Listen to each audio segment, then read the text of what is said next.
원래는 저희가 겐 쪽 계속 하고 있었는데 요청이 있어가지고 조금 다른 걸 들고 와봤어요. 손실함수라는 걸 정의를 하고 그 손실을 줄이기 위해서 신경망을 학습해 나가잖아요. 얘를 시각화를 해볼 수가 있어요. 시각화를 하면 손실함수라든가 이런 것들이 얼마나 영향을 많이 이제 받느냐, 우리가 최적화기로 한 스텝을 이동했을 때 얼만큼 이동하느냐, 로컬 미니마로 가느냐, 글로벌 미니마로 가느냐 등등등 이런 것들을 직관적으로 받아들일 수 있으니까 시각화가 좀 중요한데, 그거 관련된 페이퍼를 한번 소개를 드리려고 합니다. 여기서 말하고 있는 신경망은 주로 컨볼루션 뉴럴 네트워크를 의미를 합니다. 풀리 커넥티드 레이어 역시 컨볼루션 레이어로 취급을 할 수 있는데, 이렇게 그냥 떼서 보면은 1 곱하기 1의 출력을 내놓는 그런 컨볼루션 레이어로 취급을 할 수 있습니다. 그래서 얘 역시 그냥 필터라는 용어를 써서 이 저자들은 표현을 하고 있고요. 필터 혹은 커널이라고 하는 요소는 가중치들에 해당되는 요소긴 해요. 공통의 파라미터고 일반적으로 n/n 정사각형의 행렬로 정의가 됩니다. 지칭을 할 때는 i번째 레이어에 있는 j번째 필터라는 걸로 요 필터를 지칭을 합니다.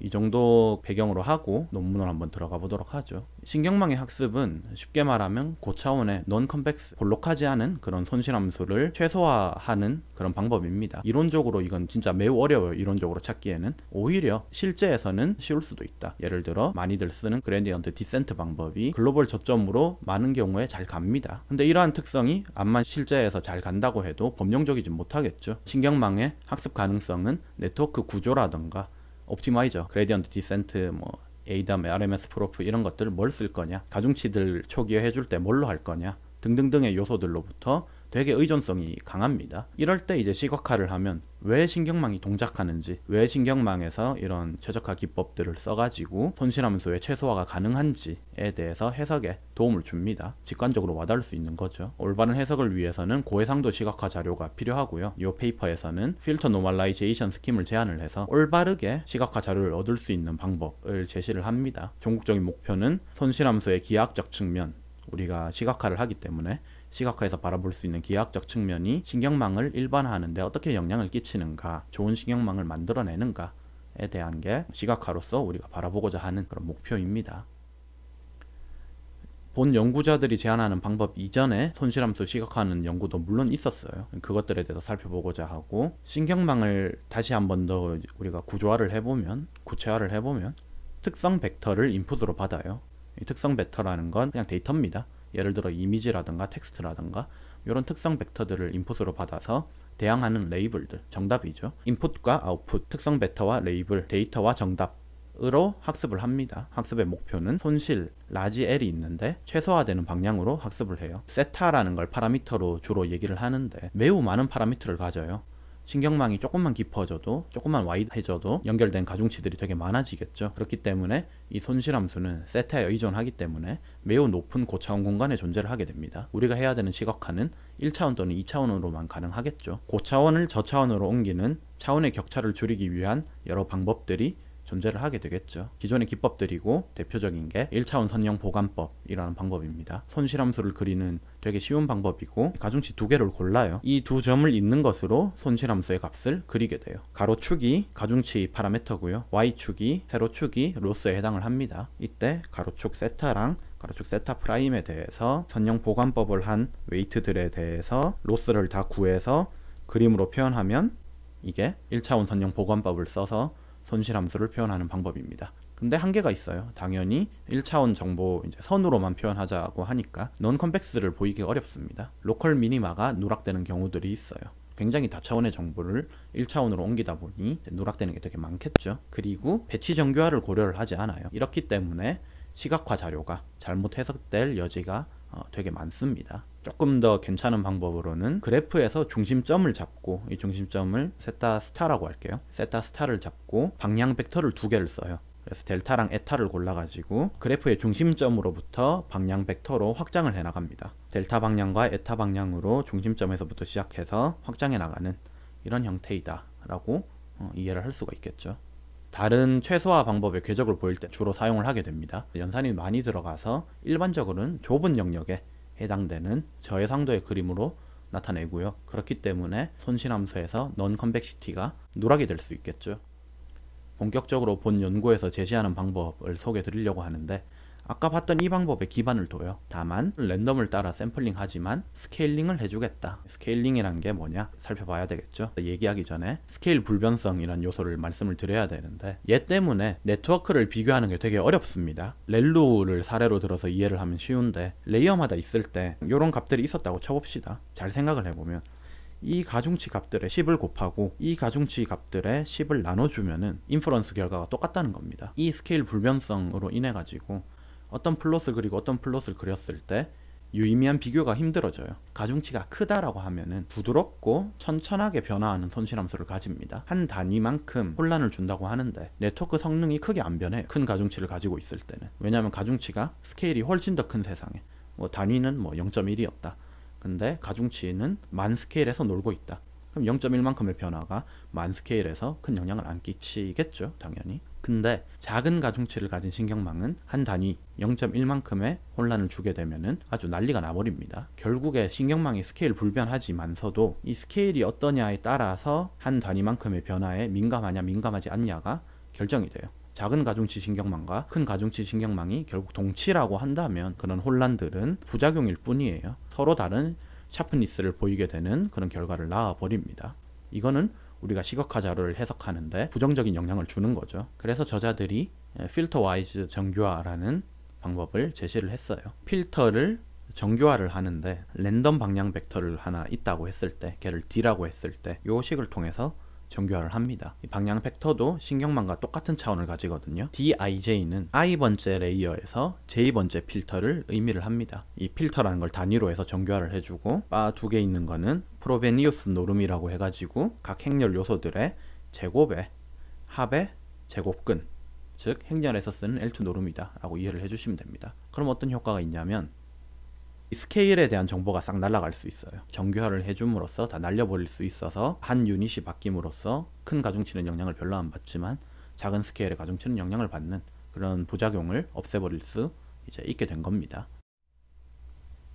실제로 이런 시각화 기법들이 얼마나 유용한가에 대해서 분석을 해봐야 되겠죠. 저자들이 크게 세 가지 예시를 보이더라고요. 첫 번째는 뉴럴 네트워크 쪽에 있었던 약간의 통념 같은 거를 그 통념이 맞는지 보이는 거예요. 샤프한 저점이 플랫한 저점보다 더 잘 일반화가 됐느냐. 샤프 저점은 손실함수를 보였을 때 말 그대로 이렇게 샤프하게 로스가 보이는 거고요. 플랫은 그렇지 않고 약간 플랫하게 손실함수를 보이는 겁니다. 손실함수의 결과가 플랫하게 나오는 것이 더 신경망이 일반화가 잘 된 것이냐 라는 게 이 통념이에요. 만약 이게 진짜라면 필터 정교화에서의 결과가 샤프니스와 이 일반화 정도에 연관이 되어 있을 거고요.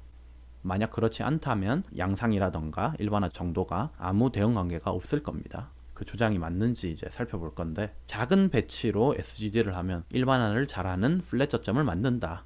반대로 큰 배치로 학습을 하면 일반화를 잘 하지 못하는 샤프한 미니마를 만든다로 알려져 있습니다. 살펴보기 위해서 사이파10이라는 이미지 데이터셋을 가지고 VGG라는 신경망 모델을 써서 학습을 돌렸어요. 배치 정교화를 사용을 했고, 큰 배치는 8192, 작은 배치는 128을 단위로 해서 학습을 돌렸습니다. 통념상으로는 작은 배치가 플랫한 미니마를 만들어서 일반화가 더 잘 될 것이고, 큰 배치는 샤프한 그런 미니마를 만들어서 일반화가 더 잘 되지 않을 것이다가 되겠죠, 통념상. 세타 L과 세타 S는 각각 라지 배치 사이즈와 스몰 배치 사이즈에 대한 학습 결과의 신경망을 의미를 합니다. 세타 스몰과 세타 라지에 대해서 1차원 선형 보관법을 써서 시각화로 나타내 봤고요.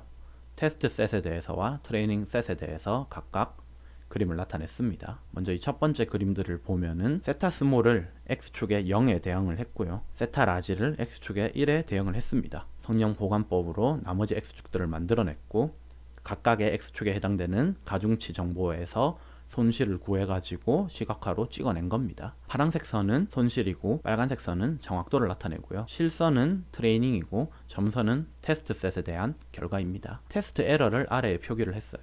테스트 에러기 때문에 크면 클수록 좋지 않고요. 스몰 배치 사이즈를 가졌던 애들이 라지 배치 사이즈를 가졌던 애들보다 에러가 낮아요. 통념이 어느 정도는 맞는 거 아닐까라고 생각을 할 수가 있겠죠. A를 보면 분명히 그래요. 근데 아래에 D 그림을 보면 DK를 적용하면 샤프니스 정도가 뒤바뀌어요. 스몰 배치에서 샤프하고 라지 배치에서 플랫한 이런 양상을 띠게 되죠. 그렇지만 두 경우 모두 스몰 배치가 좀 더 일반화를 잘합니다.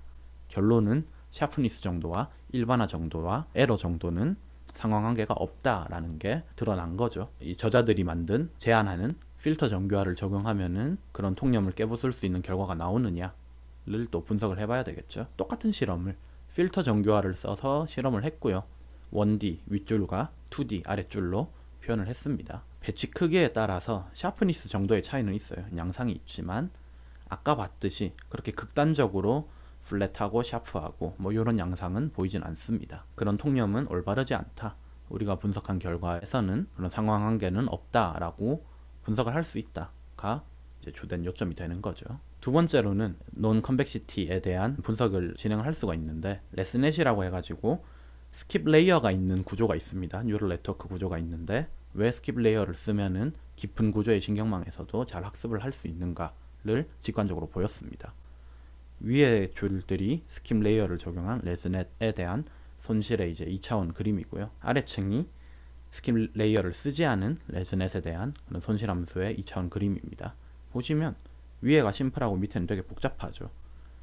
심플하면 미니마로 가기가 되게 쉬워요. 어떤 최적화기를 쓰더라도 이런 미니마, 그게 글로벌이든 로컬이든 미니마로 가기가 쉬운데 복잡해버리면 우리가 가고자 하는 글로벌 미니마로 가는 문제가 어려워지는 거죠. 여기 뒤에 있는 숫자가 층인데 층이 깊어지면 깊어질수록 스킵 레이어를 쓰지 않았기 때문에 발생하는 복잡성이 훨씬 더 명확하게 드러나게 됩니다.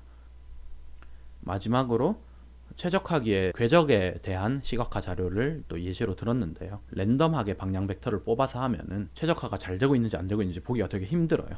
지금 이게 학습이 잘 되고 있는 건지 뭐 알 수가 없잖아요. 그래서 이런 랜덤한 방향 벡터를 뽑아서 시각화하는 건 좋지 않다. 그러면 랜덤하지 않게 방향 벡터를 선정하는 방법이 당연히 필요하게 되겠죠. 결국엔 신중하게 방향 벡터를 선정하는데 어떻게 뽑냐? PCA에 기반한 방법을 쓰자가 저자들이 얘기하고 있는 바입니다. 어떤 신경망들에 대한 주성분들을 뽑아내서, 정확하게는 신경망의 변화에 대한 주성분에 대한 방향 벡터를 뽑아내서 2차원 공간에 사용을 하자가 이제 저자들이 얘기하고 있는 방법이고요. 세타 i가 에폭 i 번째에서의 모델 파라미터, 즉 가중치들을 의미한다고 하면은 행렬 m을 정의를 하는데 제일 초기값 세타 0에서 세타 1을 빼고 세타 1에서 세타 2를 빼고 쭉쭉쭉 해서 총 n회의 에폭에서 세타 n-1 빼기 세타 n까지 해서 행렬을 형성을 하게 됩니다. 여기서 주성분을 뽑아내서 두 주성분에 대해서 2차원 사형을 내리면 궤적이 움직이는 걸 제일 분산이 크게 확인할 수 있겠다 라는 아이디어인 거죠. 똑같이 VGG를 썼고 왼쪽이 배치 크기가 128에 해당되고 오른쪽이 배치 크기가 8192에 해당되는 그런 그림입니다. 첫 번째 주성분을 뽑아내고 두 번째 주성분을 뽑아내서 그 주성분에 대해서 SGD, A담을 썼을 때 또한 웨이트 디케이를 적용했을 때의 그래프를 표현한 게 8개의 그림에 해당하는 거죠. 얘랑 비교해보면 아주 괄목할 만한 그런 차이가 나타나는 거죠. 이런 하강 경로, 최적화기의 궤적이 저차원에 위치한다는 거예요. 비록 신경망과 로스 함수는 되게 고차원에 위치하지만 최적화기의 궤적은 40%에서 90% 정도의 궤적이 단지 2차원에 존재한다. 따라서 2차원에 사용하는 것은 최적화기가 극저점을 찾아가는 방향을 되게 잘 표현할 수 있다 라는 실험 결과가 나왔습니다. 시각화에서 보는 게 되게 유의미하다 라는 의미가 되겠죠. 이런 시각화 기법들은 네트워크 구조라든가 최적화기의 선택이라든가 배치 사이즈라든가 뭐 디케이라든가 등등등등을 다 포함해서 시각화를 하게 되면은 내가 어떤 신경망을 보고 있는지, 그 다음 그 신경망을 어떻게 분석해야 되는지 그런 통찰을 제공한다 라는 게 실험으로서 보였고요. 필터 정교화를 통해서 효과적으로 시각화를 하기 때문에 빠른 학습이 가능하고 모델을 단순화할 수도 있고 아까 스킵 레이어라든가 더 나은 일반화, 더 나은 해석을, 통찰을 제공할 수 있다가 결론입니다. 로스를 기준으로 해가지고 신경망을 시각화하는 방법에 대해서 한번 살펴봤어요. 요청이라든가 그런 것들이 있어서 한번 다뤄봤고요. 내가 이런 것들 다뤄봤으면 좋겠다 하는 인공지능의 요소들이 있으면 유튜브 댓글이라든지 깃허브 이슈라든지 남겨주시면 그 주제에 대해서 바로 다뤄보도록 하겠습니다. 다음 시간에는 특별한 요청도 없으면은 아마 걔네 대해서 계속 진행할 것 같아요. 네, 오늘 수고하셨고 다음주 월요일 저녁 8시에 또 찾아뵙도록 하죠. 네, 감사합니다.